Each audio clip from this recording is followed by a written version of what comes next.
Hello అండి, welcome back to our channel Andhra రుచులు by మల్లిక. ఈరోజు మనం అజ్వాన్ రైస్ ఎలా ప్రిపేర్ చేస్తారో చూద్దాం. అదేనండి వామన్నం. చాలా హెల్దీ అండి అండ్ టేస్టీ కూడా. ఈ రైనీ సీజన్లో the best lunch box recipe అండి పిల్లలకి ఈ వానాకాలంలో వచ్చే జలుబు దగ్గు వంటివి రాకుండా కాపాడుతుంది. ఇంకెందుకు ఆలస్యం, దీని ప్రిపరేషన్ ఎలాగో చూసేద్దాం పదండి. ముందుగా స్టవ్ వెలిగించి బాండి పెట్టుకొని దాంట్లో ఒక ఫుల్ టేబుల్ స్పూన్ వరకు వాము వేసుకోండి. ఒక ఫుల్ టేబుల్ స్పూన్ వరకు ధనియాలు వేసుకోండి. 5 నుంచి 6 వరకు మిరియాలు వేసుకోండి. వీటన్నిటిని కూడా దూరగా వేయించుకోండి.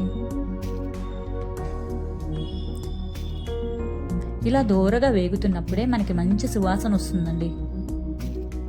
వాము వేగిపోయి కొంచెం కలర్ చేంజ్ అవుతుంది, అప్పుడు స్టవ్ ఆఫ్ చేసుకోండి. చూస్తున్నారు కదా, వీడియోలో చూపిస్తున్న విధంగా కొంచెం దూరగా వేయించుకోండి. మరీ వేయిస్తే బ్లాక్ అయిపోయి మాడిపోతాయి. ఇవి పూర్తిగా చల్లారిన తర్వాత మిక్సీ జార్లో వేసుకోండి. ఇందులోనే తగినంత ఉప్పు వేసుకుని మెత్తగా గ్రైండ్ చేసుకోండి. సాల్ట్ కూడా ఇందులోనే వేస్తున్నానండి, గుర్తుంచుకోండి. ఈ పౌడర్ అనేది మనకి బాగా మెత్తగా ఉండాలండి, వీడియోలో చూపిస్తున్న విధంగా. చూస్తున్నారు కదా.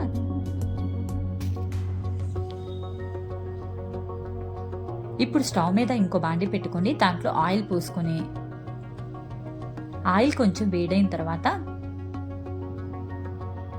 ఒక ఫుల్ టేబుల్ స్పూన్ వరకు పచ్చిపప్పు వేసుకోండి. ఒక పావు టేబుల్ స్పూన్ వరకు ఆవాలు, ఒక పావు టేబుల్ స్పూన్ వరకు జీలకర్ర వేసుకోండి. ఇవి దూరగా వేయించుకోండి. ఇందులోనే 2 పచ్చిమిర్చిని నీళ్ళలా పొడుగ్గా తరుక్కొని వేసుకోండి. కొన్ని కరివేపాకు రెమ్మలు వేసుకొని ఒక 1/2 నిమిషం పాటు ఫ్రై చేసుకోండి. ఇవన్నీ బాగా దూరగా వేగిన తర్వాత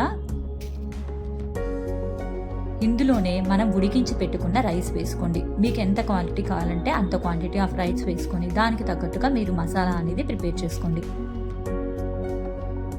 చూస్తున్నారు కదా, రైస్ మొత్తం వేసుకున్న తర్వాత అందులోనే మనం ముందుగా ప్రిపేర్ చేసుకున్న పౌడర్ని కూడా వేసుకున్నానండి, వామ్ పౌడర్ని కూడా. నేనైతే ఇక్కడ అప్రాక్సిమేట్లీ 200 గ్రామ్స్ ఆఫ్ రైస్ తీసుకున్నానండి. నాకు దానికి తగ్గట్టు ఈ మసాలా అనేది సరిపోయింది. మీకు కావాలి అంటే కనుక ఇంకొంచెం రైస్ యాడ్ చేసుకుంటే మసాలాని కూడా పెంచుకోండి. ఈ మసాలా మొత్తం కూడా రైస్కి బాగా పట్టేటట్టు కలుపుకోండి. ఇప్పుడు ఇందులో కొంచెం సాల్ట్ వేసుకుందామండి. ఆల్రెడీ మనం మసాలాల్లో సాల్ట్ వేసాం కదండి, అందుకని కొంచెం సరిపోతుంది. ఆ సాల్ట్ మొత్తం కూడా రైస్కి బాగా పట్టేలాగా ఒకసారి కలుపుకోండి. అంతేనండి, ఎంతో టేస్టీగా ఉండే అజ్వాన్ రైస్ అనేది ప్రిపేర్ అయిపోయింది. మీకు కనుక ఈ వీడియో నచ్చినట్టయితే please subscribe my channel. Thank you all for watching.